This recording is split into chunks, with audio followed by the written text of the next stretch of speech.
Hello, just ಎರಡು ನಿಮಿಷದಲ್ಲಿ ಈ ರೀತಿಯಾಗಿ ಜೋಳದ ದೋಸೆಯನ್ನ ಮಾಡ್ಕೊಂತೀನಿ. ತುಂಬಾನೇ ಸಾಫ್ಟ್ ಆಗಿರುತ್ತೆ. ಒಳ್ಳೆ ಸಾಫ್ಟ್ ಸೆಟ್ ದೋಸೆ ತಿಂದಂಗೆ ಫೀಲ್ ಆಗುತ್ತೆ. ಅಷ್ಟು ಚೆನ್ನಾಗಿರುತ್ತೆ. ನೋಡ್ತಾ ಇರ್ಬೋದು ಇಲ್ಲಿ ಎಷ್ಟು ಸಾಫ್ಟ್ ಆಗಿ ಬಂದಿದೆ ಅಂತ. ಇದನ್ನ ನೀವು ಕಾಯಿ ಚಟ್ನಿ ಜೊತೆ ಅಥವಾ ಸಾಂಬಾರ್ ಜೊತೆ ತಿನ್ಬೋದು. ಸೂಪರ್ ಆಗಿರುತ್ತೆ. ಮತ್ತೆ ಮಾರ್ನಿಂಗ್ ಎದ್ದ ತಕ್ಷಣ ಏನಪ್ಪಾ ತಿಂಡಿ ಮಾಡ್ಬೇಕು ಅಂತ ಯೋಚನೆ ಇದ್ರೆ ಖಂಡಿತವಾಗಿ 2 ನಿಮಿಷದಲ್ಲಿ ಆಗುವಂತಹ ಟಿಫಿನ್ ಅನ್ನ ಟ್ರೈ ಮಾಡಿ. ಮನೆಯಲ್ಲೆಲ್ಲ ತುಂಬಾನೇ ಇಷ್ಟಪಟ್ಟು ತಿಂತಾರೆ. ಮಕ್ಕಳ ಲಂಚ್ ಬಾಕ್ಸ್ಗೂ ಸಹ ಮಾಡಿ ಕೊಡ್ಬೋದು, ಇಲ್ಲ ಈವ್ನಿಂಗ್ ಸ್ನಾಕ್ಸ್ ರೀತಿಯಾಗಿ ಮಕ್ಕಳು ಬಂದ ತಕ್ಷಣ ಮಾಡಿ ಕೊಡ್ಬೋದು. ಬನ್ನಿ ನೋಡೋಣ ಯಾವ ರೀತಿಯಾಗಿ ಮಾಡ್ಬೇಕು ಅಂತ. ಎಲ್ಲೂ ಸಹ ವಿಡಿಯೋನ ಸ್ಕಿಪ್ ಮಾಡ್ಬಿಡಿ. ಮೊದಲಿಗೆ ಒಂದು ಮಿಕ್ಸಿ ಜಾರನ್ನ ತಗೋಬೇಕಾಗುತ್ತೆ. ಅದರಲ್ಲಿ ನಾನು 1 ಕಪ್ನಷ್ಟು ಜೋಳದ ಹಿಟ್ಟನ್ನ ಹಾಕೊಳ್ತಾ ಇದ್ದೀನಿ. ನೀವು ಈ ರೀತಿಯಾಗಿ ಜೋಳದ ದೋಸೆನ ಟ್ರೈ ಮಾಡಿ ಖಂಡಿತವಾಗಿ ಇಷ್ಟಪಡ್ತೀರಾ.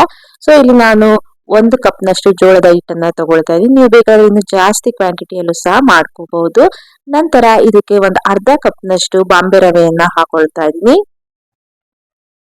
ಮೀಡಿಯಂ ರವೆ ಸಿಗುತ್ತಲ್ಲ ಅದನ್ನ ಇಲ್ಲಿ ಆಡ್ ಮಾಡ್ಕೊಳ್ತಾ ಇದ್ದೀನಿ.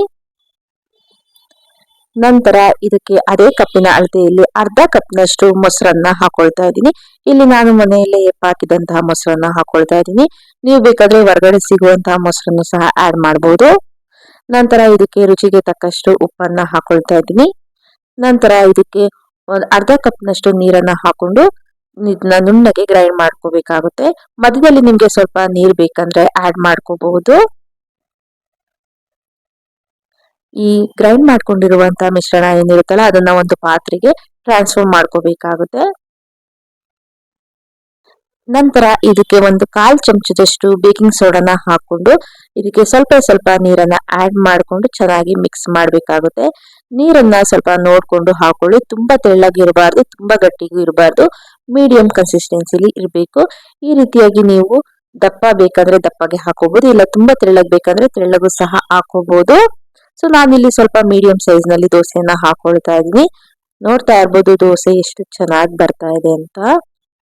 ನೋಡ್ಲಿಕ್ಕೆ ಎಷ್ಟು ಚೆನ್ನಾಗಿದೆಯೋ, ತಿನ್ಲಿಕ್ಕೆ ಸಹ ಅಷ್ಟೇ ರುಚಿಯಾಗಿತ್ತು. ಇದೇ ರೀತಿಯಾಗಿ ನಾನು ಎಲ್ಲಾ ದೋಸೆಗಳನ್ನು ಸಹ ಮಾಡ್ಕೊಳ್ತಾ ಇದ್ದೀನಿ. ನಿಮ್ಗೆ ಸ್ವಲ್ಪನೂ ಸಹ ಕಿತ್ತೋಗೋದಾಗ್ಲಿ ಮತ್ತೊಂದಾಗಿ ಆಗೋದಿಲ್ಲ. ತುಂಬಾನೇ ಚೆನ್ನಾಗಿ ಇರುತ್ತೆ ದೋಸೆ. ನೀವು ಮೇಲೆ ತುಪ್ಪ, ಬೆಣ್ಣೆ, ಎಣ್ಣೆ ಏನಾದ್ರೂ ಹಾಕೊಂಡು ಮಾಡ್ಕೋಬಹುದು. ಇದೇ ರೀತಿಯಾಗಿ ನಾನು ಎಲ್ಲಾ ದೋಸೆಗಳನ್ನು ಸಹ ಮಾಡ್ಕೊಳ್ತಾ ಇದ್ದೀನಿ. ನೋಡ್ತಾ ಇರ್ಬೋದು ಎಲ್ಲಾ ದೋಸೆಗಳನ್ನ ಮಾಡ್ಕೊಂಡಿದ್ದೀನಿ. ಎಷ್ಟು ಸಾಫ್ಟ್ ಆಗಿ ಬಂದಿದೆ ಅಂತ ದೋಸೆ. ನಾನು ಇದಕ್ಕೆ ಸಾಂಬಾರನ್ನ ಮಾಡಿದ್ದೆ. ನೀವು ಇದನ್ನ ಚಟ್ನಿ ಜೊತೆನೂ ಸಹ ಸರ್ವ್ ಮಾಡ್ಬೋದು. ತುಂಬಾನೇ ಟೇಸ್ಟಿ ಆಗಿರುತ್ತೆ. ಈಗ ಇದನ್ನ ನಾನು ಟೇಸ್ಟ್ ಮಾಡ್ತಾ ಇದ್ದೀನಿ. ಬನ್ನಿ ನೋಡೋಣ ಯಾವ ರೀತಿಯಾಗಿದೆ ಏನು ಅಂತ.